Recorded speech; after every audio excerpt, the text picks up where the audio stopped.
2026-27 অর্থ বছরের প্রস্তাবিত বাজেটে মানব সম্পদ উন্নয়ন, অবকাঠামো নির্মাণ ও সামাজিক নিরাপত্তাকে সর্বোচ্চ গুরুত্ব দেওয়া হয়েছে বলে জানিয়েছেন সড়ক পরিবহন ও সেতু, রেলপথ এবং নৌ পরিবহন মন্ত্রী শেখ রবিউল আলম।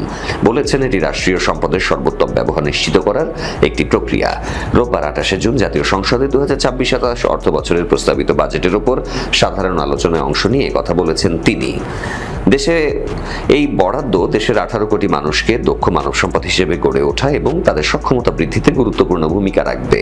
দক্ষ মানব সম্পদকে উৎপাদনশীল কাজে সম্পৃক্ত করতে প্রয়োজনীয় অবকাঠামো উন্নয়নের দিকেও সরকার সমান গুরুত্ব দিয়েছে জানিয়ে তিনি বলেন, একই সাথে পিছিয়ে পড়া জনগোষ্ঠীর সামাজিক নিরাপত্তা নিশ্চিত করতেও উল্লেখযোগ্য বরাদ্দ রাখা হয়েছে। প্রস্তাবিত বাজেটে রাষ্ট্র পরিচালনা সংক্রান্ত অনুন্নয়ন ব্যয়ের হার 2025-26 অর্থ বছরের 72.7% থেকে কমিয়ে 66.3% নামিয়ে আনা হয়েছে। অন্যদিকে উন্নয়ন ব্যয় 27.3% থেকে বাড়িয়ে 33.7% করা হয়েছে। এর মাধ্যমে সরকার অপচয় কমিয়ে উন্নয়ন কর্মকাণ্ডে অধিক গুরুত্ব দিয়েছে।